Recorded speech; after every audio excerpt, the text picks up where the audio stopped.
तुम अपने एग्जाम में टॉप करना चाहते हो, कुछ बनना चाहते हो, नाम कमाना चाहते हो, आंखों में सपने हैं, लेकिन प्रॉब्लम वही वर्षों पुरानी घिसी पिटी सी, क्या करे पढ़ाई में मन नहीं लगता। क्यों नहीं लगता भाई, क्यों नहीं लगता? सपने तुम्हारे हैं तो उन्हें पूरा कौन करेगा? उसे पूरा करने की जिम्मेदारी किसकी होनी चाहिए? अगर तुम टॉप करना चाहते हो तो पढ़ाई कौन करेगा? तुम्हें ही करना पड़ेगा दोस्त, कोई दूसरा ऑप्शन ही नहीं है, कोई दूसरा ऑप्शन नहीं है। अच्छा एक बात बताओ, अगर तुम टॉप नहीं करते हो अपने क्लास में तो कोई दूसरा तो करता होगा ना? टॉप करने वाला इंसान ही होता है दोस्त। और मिठाइयाँ बांटो क्योंकि तुम भी इंसान ही हो, और वो पढ़ सकता है तो तुम क्यों नहीं पढ़ सकते? हाँ ओ अच्छा, कंफ्यूज हो तुम इस मोबाइल के बारे में, शायद यही तुम्हारी सबसे बड़ी बाधा है पढ़ाई करने में। बहुत सारी वीडियो देखी है ना तुमने कि ये मोबाइल डिस्ट्रैक्शन है।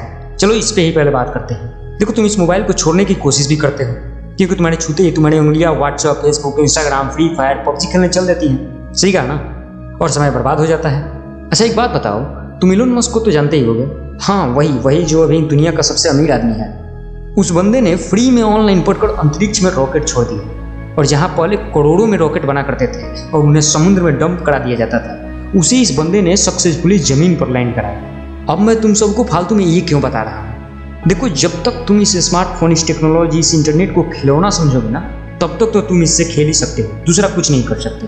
और तुम्हें क्या लगता है जो टॉपर होता है वो मोबाइल नहीं चलाता है? चलाता है दोस्त, दुनिया का हर सफल इंसान मोबाइल चलाता है, लेकिन वो फालतू चीज़ों पर समय बर्बाद नहीं करता। जब तुम्हें इस मोबाइल की सही में ज़रूरत हो ना, तब इसे छुओ, और इसके पावर का सही इस्तेमाल कैसे कर सकते हो इस पर सोचो। ये खिलौना नहीं है दोस्त, एक क्रांति है, ये टेक्नोलॉजी भविष्य है। कैसे ये तुम्हारी पढ़ाई में मदद कर सकता है इस पर सोचो। देखो दोस्त, बहुत कम लोग हैं जिन्होंने यूपीएससी को फर्स्ट अटेम्प्ट में क्लियर किया, लेकिन क्लियर तो और लोगों ने भी किया ना। अब दूसरी बार, तीसरी बार, चौथी बार में ही सही, पर दुनिया उनके फेलियर में ना दुखी थी ना उनके साथ। लेकिन जब वे सफल हुए तो उनकी सफलता में दुनिया उनके साथ थी। ये दुनिया बड़ी अजीब है, ये केवल रिजल्ट देखती है। मार्क्स थोड़े से कम आ जाएं तो तुम पर हंसने वालों की कमी नहीं होगी। और एक बात दिमाग में डाल लो, आज से एक बात दिमाग में डाल लो कि मजाक केवल तुम्हारा नहीं बनता, मजाक बनता है तुम्हारे माँ बाप की मेहनत का, जो उन्होंने तुम्हारी पढ़ाई के लिए की है।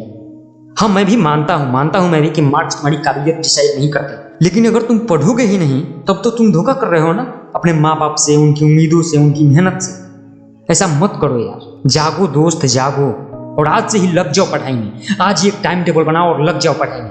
ओह एक मिनट, सॉरी ये क्या कह दिए यार मैंने, टाइम टेबल का नाम ले लिया यार। वो तो तुम इस साल 10 बार बना चुके हो, और हमेशा सोचते हो कि कल से फॉलो करूंगा, सोमवार से पढ़ाई शुरू करूंगा, 1 तारीख से तो पक्का पढ़ना शुरू कर दूंगा, लेकिन उस टाइम टेबल को फॉलो करने का समय कभी आया ही नहीं।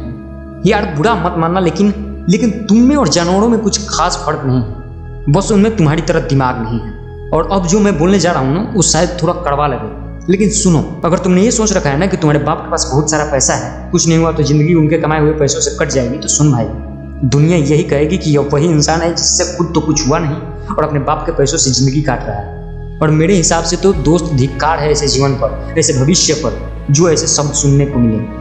और चलो मान भी लिया कि तुमने जिंदगी काट भी ली, तो अपने बच्चों के लिए क्या छोड़ोगे?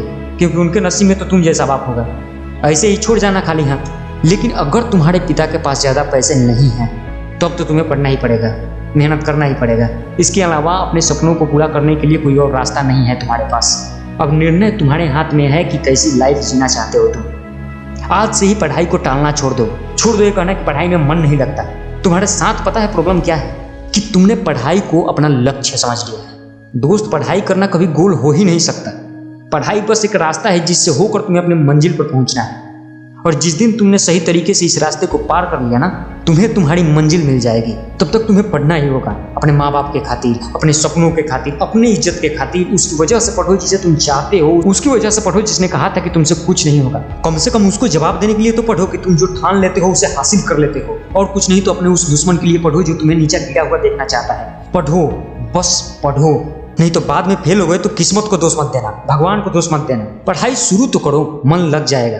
और अगर कभी मन परेशान हो तब मोटिवेशन ले लेना कुछ देर के लिए। और ज़्यादा समस्या हो तो मुझे ईमेल करो, मैं पूरी कोशिश करूंगा रिप्लाई करने को। बस तुम पढ़ो तो सही। पढ़ लोगे तो सोने से निखर जाओगे, वरना रेत जैसे बिखर जाओगे। पर यार अभी भी तुम बैठे हो, जाओ और पढ़ाई करो। ये समय पढ़ाई करने का है, ना कि ये सोचते रहने का पढ़ाई कैसे करें और पढ़ाई में मन नहीं लगता।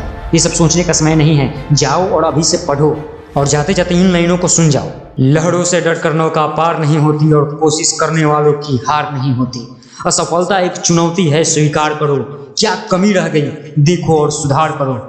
जब तक न सफल हो जाओ नींद चैन को त्यागो तुम, संघर्ष का मैदान छोड़ना भागो तुम। कुछ किए बिना दोस्त जय जयकार नहीं होती, और कोशिश करने वालों की कभी हार नहीं होती, कभी हार नहीं होती।